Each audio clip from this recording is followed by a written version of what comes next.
Hello, my name is Linda Stevenson. I'm a careers consultant from the UK. Today I'm going to talk about careers guidance and look at the role of the careers guidance practitioners in schools. Internationally, the rapid developments in technology and the economic changes in many countries has had an impact on the way careers education and guidance is designed to help students make well-informed career decisions. The school's careers education programs provide careers information and advice to enable their students to make sense of the changing world around them. And there's been a shift from the traditional career planning to the development of career management skills. Young people today no longer expect to have a job for life, and so need to develop key skills to ensure they are able to take advantage of and deal with the changes taking place in the world of work. These key skills, such as problem solving, confidence building, communication skills, and being able to interpret and process information to make decisions, are essential if they are to build career resilience. During their working lifetime, young people will need to adapt and change the direction of their chosen career paths many times due to the ebbs and flows and developments in industry and commerce. Careers education programs are designed to provide information and give advice to students to encourage them to match their skills and interests to further education, training and job opportunities. Schools should also provide opportunities for students to find out about the world of work and educational pathways by interacting with employers, training providers, parents and teachers from further and higher education who are able to offer support and advice.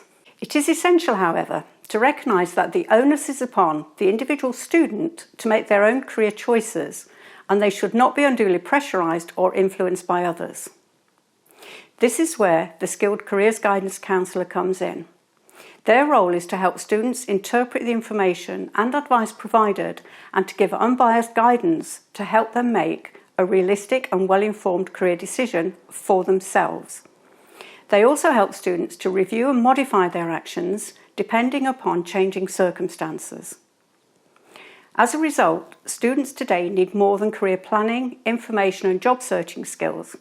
They need to develop the ability to manage their career paths, make decisions, set goals and manage the transition from school to the world of work effectively. There are a number of career development theories that underpin impartial careers guidance. Some are rooted in psychology, that entails matching students' personalities against the characteristics of different occupations. Most computer-aided programs reflect this theory. Although people and circumstances change over time, and career management skills enable students to recognise how this affects choices throughout their life stages. On the other hand, sociological theories examine the opportunity structure and the barriers created by social class, gender, ethnicity and membership of disadvantaged groups. This approach supports students to recognise and examine ways to overcome such barriers. Some theorists attempt to bring together psychological and sociological approaches, arguing that there is an interplay between the factors. Theories rooted in psychology tend to focus on the individual and how they change over time, whereas theories rooted in sociology tend to focus on the way society is organised and the limitations and barriers this creates for individuals. Theories that attempt to integrate both approaches are often used by career guidance counsellors when working with students. The key to effective careers guidance is for counsellors to draw on the most appropriate theory to help them understand each individual student. They will also need to utilise their interviewing skills to motivate and encourage students to engage in the career management process. Today we will look at careers education and guidance and factors to consider when career planning. Careers guidance theories for the psychological and sociological perspective, structure of the careers guidance interview, and counselling skills used as part of careers guidance interview processes. The factors we need to consider when career planning are some guidance theories taken from both psychological and sociological perspectives and look at how they're used in the career interview process. And we will also focus on the structure of a careers interview and how counsellors can build rapport and work effectively with individual students to enable them to consider their career choices and set realistic goals during the careers guidance interview process. So what are the factors to take into consideration when working with students?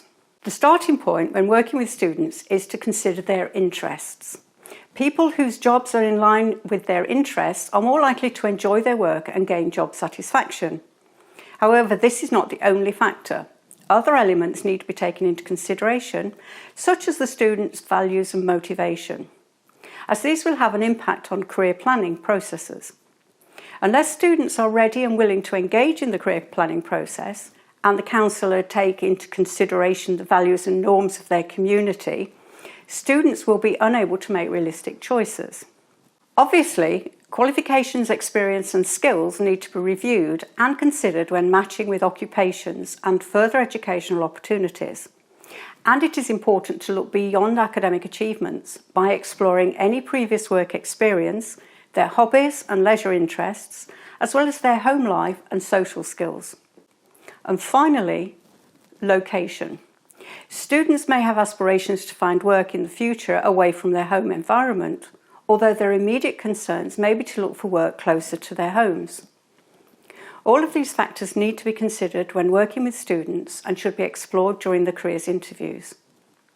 So let's look at some of the careers guidance theories which underpin the working practices of career counsellors. The DOTS model is a sociological trait and factor approach which is used by many practitioners as it gives a useful structure for the interview. The DOTS career management process was developed by Anthony Watts and Bill Law in 1972, although over the years other career theorists have developed and refined the model to take into account cultural and other changes in society. There are 4 steps to the development of career competencies as identified by the model. These are self-awareness, opportunity awareness, decision-making and transition planning. So step 1. Understanding yourself and improving self-awareness. This usually involves some form of personality, needs and skills analysis. This part of the career management process could include some analysis of interest, values, skills, aptitudes, ability, personality traits, goals, aspirations, constraints, and what factors that motivate and drive the individual. The careers education lessons in schools will often cover all of these aspects, and it is the role of the career counsellor to further explore these areas as part of a careers interview diagnostic. Step 2 is opportunity awareness. The second step in the process usually involves some understanding of and keeping up to date with information related to the labour market and job trends. In career theory, this is called opportunity awareness. It is important for students to conduct research on their job ideas and to find out more about entry routes into jobs they choose, and the qualifications and skills needed by employers. They should know enough information about the work that interests them so that they can assess whether it would be a suitable choice. This also makes them aware about sectors or geographical areas with shortages of skills and how local or government level developments may impact positively or negatively on career opportunities. Thus, it is important to have up-to-date labour market information. Using labour market information websites will provide relevant information that will enable the students to get a good understanding of the world of work. Step 3 is decision making. Unless students have explored steps 1 and 2, they will not be able to make a realistic decision.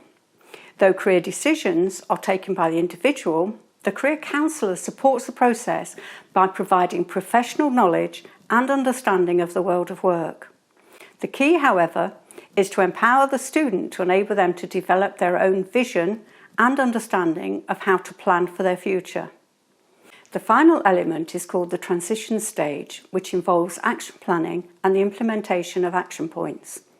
This may also include developing their employability skills, taking additional learning or upgrading qualifications, applying for vacancies or vocational training to further develop their skills, and they may also decide to develop skills through volunteering or unpaid work.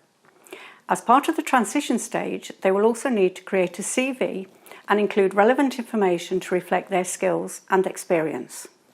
Another careers guidance theory that covers a blend of the psychological and sociological approaches is Donald Super's lifespan model. Donald Super's career development theory is perhaps the most widely known lifespan view of career development. Developmental theories recognise the changes that people go through as they mature, and they emphasise a lifespan approach to career choice and adaptation. These theories usually partition working life into stages, and they try to specify the typical vocational behaviours at each stage. In the 1950s, when Super began to formulate his theoretical concepts, the dominant assumption was that abilities and interests were crucial in determining occupational choice and success. For this reason, career counselling was seen primarily as a process of helping individuals match their abilities and other traits with those required by accessible occupations. By applying the matching model, career counsellors assist their clients in choosing the right vocation. That is the one that is well matched with an individual's abilities, interests and personality traits. Super recognised that the valuable contribution of the trait and factor theory and the matching model to guidance practice, but he also believed that they were too static and insufficient in explaining the complexities of vocational behaviour throughout the working life. He proclaimed that occupational choice should be seen as an unfolding process, not a point-in-time decision. He proceeded to supplement the trait and factor approach by constructing a comprehensive career theory, which is seen as lifelong, unfolding in a series of development stages. He points out that people differ in their abilities and personalities, needs, values, interests, traits, and self-concepts, and people are qualified by virtue of these characteristics for a number of occupations, and that there is the possibility of multiple careers, which is increasingly becoming a reality for many people in the workforce today. Each occupation requires a characteristic pattern of abilities and personality traits, with tolerances wide enough to allow some variety of occupations for each individual, as well as some variety of individuals in each occupation. Super mirrors the approach by John Holland, whose personality traits computerized matching programs match personality traits to occupations. Although he moves away from this approach to recognize that both people and occupations are dynamic rather than static. As such, he acknowledges that career choice is not a once-in-a-lifetime event. This is why there's been the shift moving away from the concept of career planning to career management. Accordingly, the process of change and development may be summed up in a series of life stages, characterized as a sequence of growth, exploration, establishment, maintenance, and disengagement. And these stages may in turn be subdivided into periods characterized by developmental tasks. The 5 life stages are growth, between the ages of 4 and 14, exploration, between the ages of 15 and 24, establishment, 25 to 44, and maintenance, which is 45 to 65, and finally disengagement, which is people over 65. For career planning purposes, we're going to concentrate on the exploration stage. According to Super, this stage refers to the young people between the ages of 15 and 24 years old. It concentrates on activities and decisions around the understanding of occupational information, choosing career alternatives, deciding on jobs and starting to work. It also has 3 sub-stages: crystallizing, specifying and implementing. Crystallizing is the stage in which people clarify what they want to do. They learn about entry-level jobs that may be appropriate for them, and they learn what skills are required by the jobs that interest them, including the realization of abilities, interests and values. Crystallization can be seen as the stage when a person's future career begins to take shape. Furthermore, as with all of Super's developmental tasks, If crystallisation is not engaged with, then subsequent development may be problematic. Specifying involves stating a preference for a particular occupation. This may also involve work shadowing, work experience, voluntary work, or part-time work. Here, the ideas of trialling, experimentation, and role-playing are highlighted as important parts of the developmental process. Implementing is the last stage before working. At this point, people make plans to fulfill their career objectives. They may be starting to network by meeting people who can help them get a job. They will be creating their CV, having job interviews, or deciding between potential employers. The transition planning activities of CV writing and developing interview techniques are also important. In summary, the exploration stage is made up of 3 developmental tasks: crystallization, specification, and implementation. These are sequential tasks, and the implications of putting them out of order or missing one of the tasks may be problematic. Fowd and Bingham developed a 7-step model for working with minority ethnic clients that have refined the career planning process model and should be considered in rural areas where the ethnic mix in society may highlight specific barriers to employment. The 7-step model takes into account the awareness of differences amongst and within students and adults, the importance of family, faith, cultural factors that affect the way individuals view the world of work. This model takes into account the additional difficulties faced by young people from ethnic backgrounds or those living in rural areas. Although it represents a good practice model and can be used when working with all students, it is important to build a rapport with the individual, and this can only be achieved if the interviewer is sensitive to the issues, concerns and problems, whether real or perceived, that may cause barriers to success. Step 1 is to establish a rapport, developing a culturally appropriate relationship. The school guidance counsellor must listen to and observe the students' comments and learn how they wish to be related to. Respond to their main words, construct and check statements.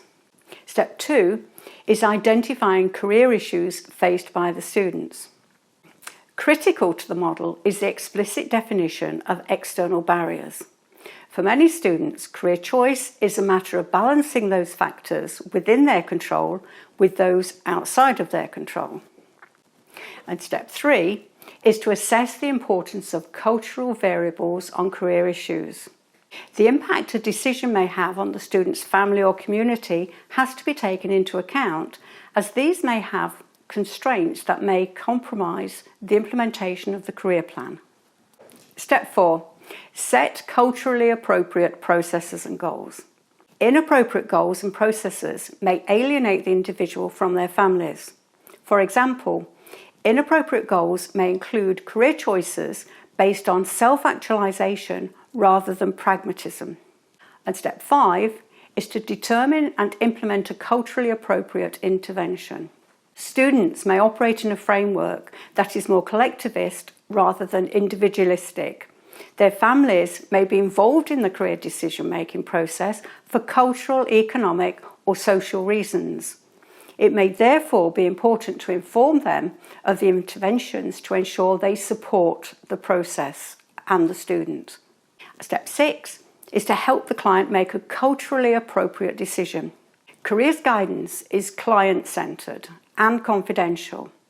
It is important, however, to take into account cultural issues and sensitivities if the school guidance counsellor is to help the client make a realistic decision. And finally, step 7 is the implementation of the individual's action plan and follow-up. The student will need to complete an action plan with clearly defined steps to ensure they're able to achieve their goal. This must be reviewed and supported if it is to succeed. This model can be used by school guidance counsellors working with students where more in-depth support and guidance is necessary to facilitate a realistic decision. It takes into account additional barriers and issues faced by some students. John Holland's theory of career choice is based on the psychological approach.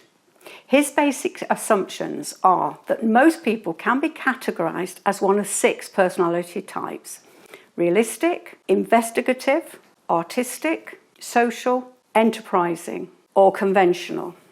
There are also 6 kinds of environment that equate to these personality types. And people search for environments that will let them exercise their skills and abilities, express their attitudes and values, and take on agreeable problems and goals. All students will predominantly belong to one of the types, with other subtypes influencing their personality.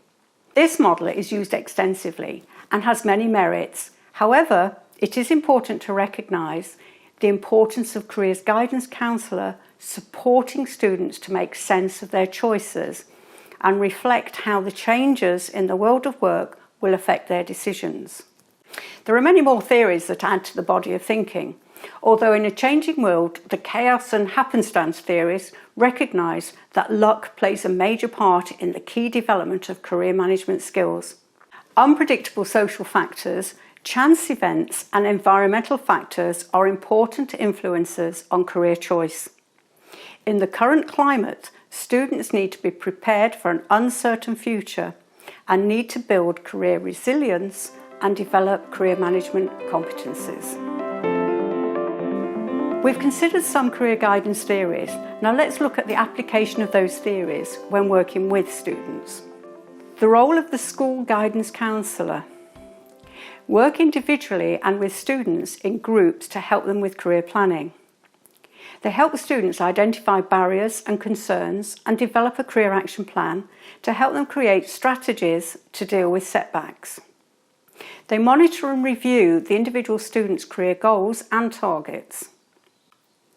And the school guidance counsellors work individually and sometimes with students in groups to enable them to make sense of the information and advice they've received during the careers education lessons and interactions with parents, employers, and other key players. A one-to-one careers interview will give the student the opportunity to reflect and evaluate their career ideas and develop a career action plan with SMART objectives. It is important to help students identify and overcome barriers and concerns and monitor and review their individual career goals and set targets.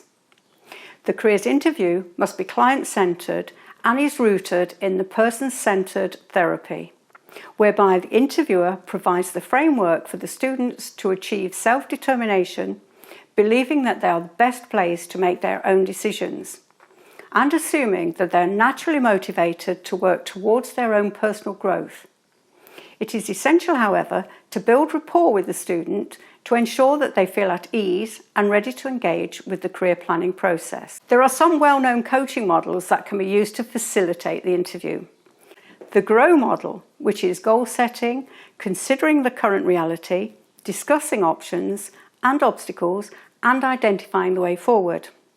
Or the CLEAR model, which covers contracting, listening, exploring action, and review. And finally, the skilled helper, where the interviewer asks the student, where are you now, where do you want to be, and how will you get there? We will now look at the structure of a careers interview. The careers interview has 3 stages: the settling in phase, a diagnostic phase, and an action planning phase. The interviewer must make sure they have all the relevant information about the student in respect of their current situation prior to the start of the interview. The start of the interview is the settling in phase. The interview needs to ensure the student feels at ease during the interview and they understand the purpose and what is about to happen. It is important, therefore, to introduce yourself, outline your role, check the details you have about the student are correct, and ask them, how can I help you? Agree with the student what they want to discuss and feed back to the student what will happen during the interview. The middle of the interview is the diagnostic phase. During this stage of the interview, the interviewer needs to identify the career aim and any barriers or constraints that the student may face and clarify the current situation. Ask about the student's likes, dislikes, interests, aspirations, to build a bigger picture, and during this interaction it will continue to build up your level of rapport with the student. Always check their understanding by repeating information back to them to check it's correct. Present alternative ideas and options for further discussions. And finally, summarise and feedback your understanding of the situation. Once you feel you've collected sufficient background information about the student regarding their presenting problem and issues relating to their career choice, you should be able to identify where they are on the career planning spectrum and be able to formulate a plan to enable them to overcome barriers and move forward in their career management. The final part of the interview is the action planning phase. The interview ends with an agreement for an action plan, and to do this, the interviewer needs to summarise the information received is correct and reflect on the discussion. Check with the student that your analysis of the situation is right. Set goals and achievable targets for training or other work-related activities, and help them to apply for work and further education. Ask for feedback from the student to see if the interview has been useful, and offer further support and ongoing advice. Today we've looked at some of the theories for careers guidance and the stages of a careers interview. Furthermore, detailed information can be found in the Careers Guidance Handbook and the Careers Education Toolkit that have been produced and will be made available to you. Thank you for listening.